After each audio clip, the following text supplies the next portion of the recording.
Your Holiness, Your Holiness Khalifatul Masih IV,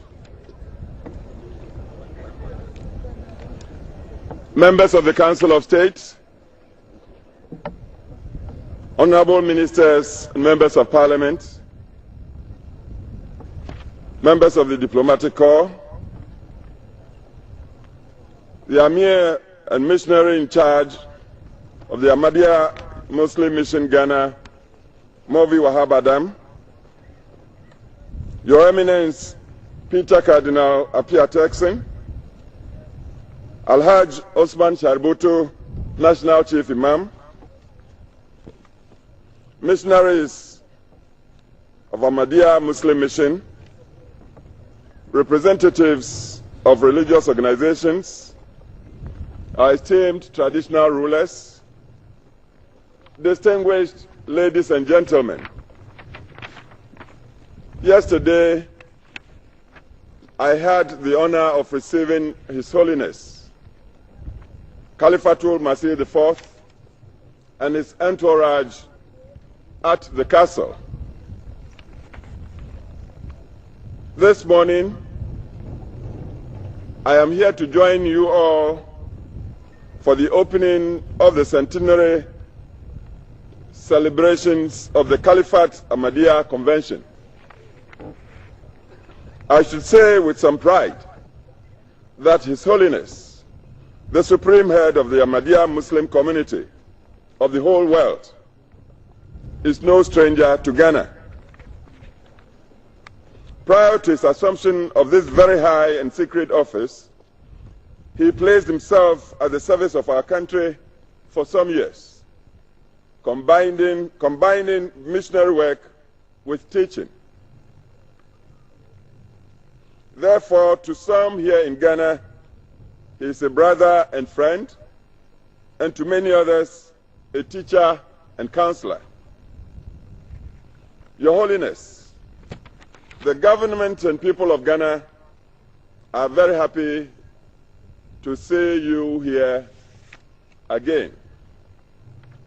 We wish you a happy and successful convention. We welcome also all the missionaries and delegates who have come here for the convention.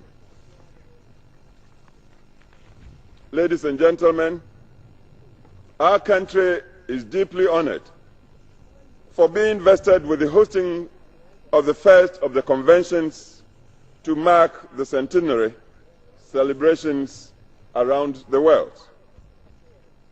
Indeed, in recent years, Ghana has been the venue of many international gatherings, both regional and worldwide.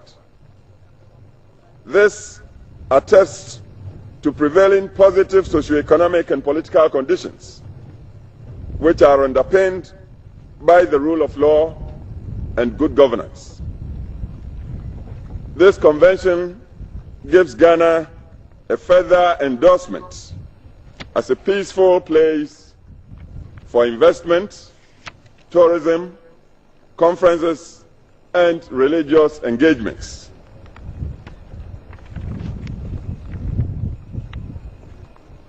Ladies and gentlemen, love for all, hatred for none is the theme of this historic convention. Given a world now riddled with national, regional, and cross-continental conflicts and hostilities, a better theme could not have been chosen. Disagreements that turn into conflicts and wars, with the attendant massacres, injuries, dislocations, and general impoverishment, go against the underlying principle of many of the major religions of the world, which is peace and love.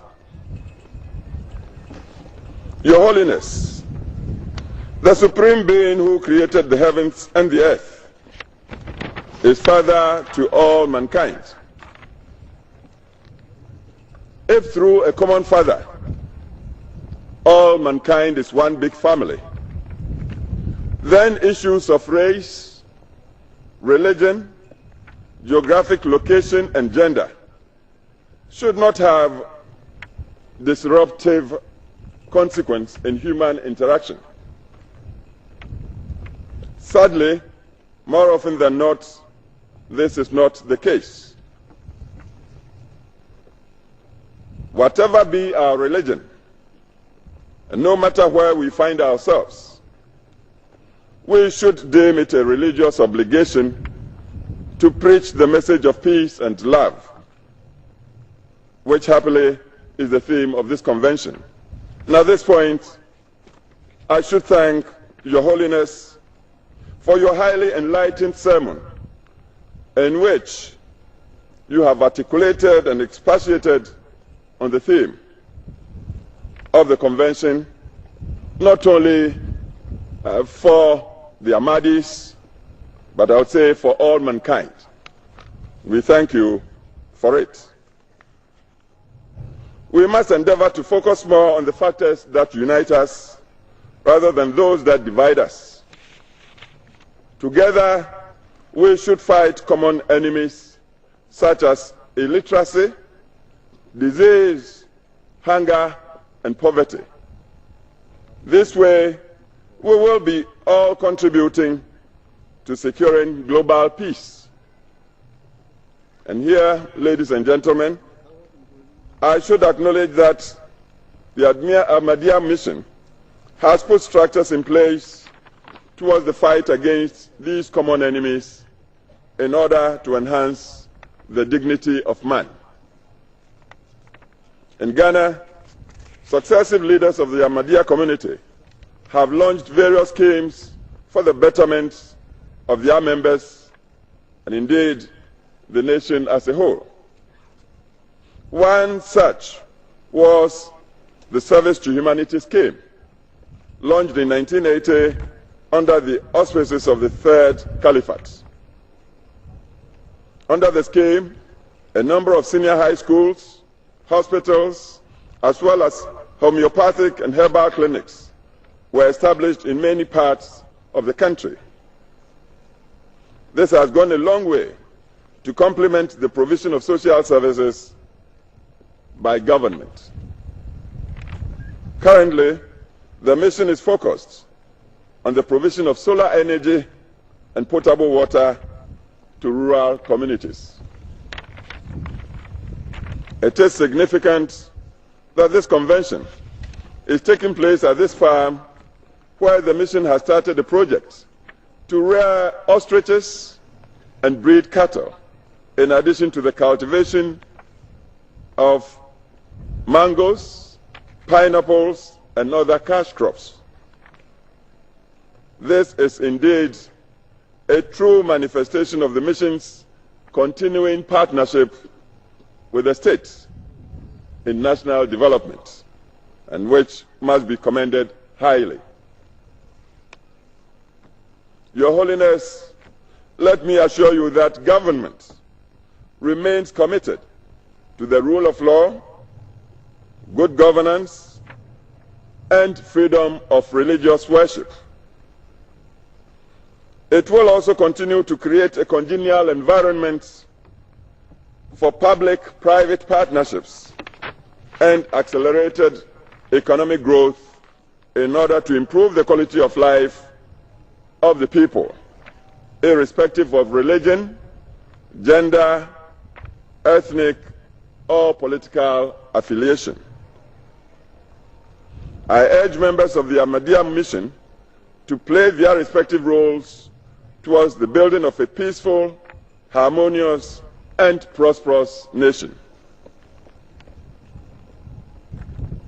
Your Holiness, ladies and gentlemen, let me conclude by once more congratulating the Ahmadiyya Muslims worldwide on the centenary celebration and declare the convention duly open. I wish you successful deliberations. Thank you, and may Allah bless us all. Takbir! Takbir! President J.A. Kufuor, Ghana, Ghana,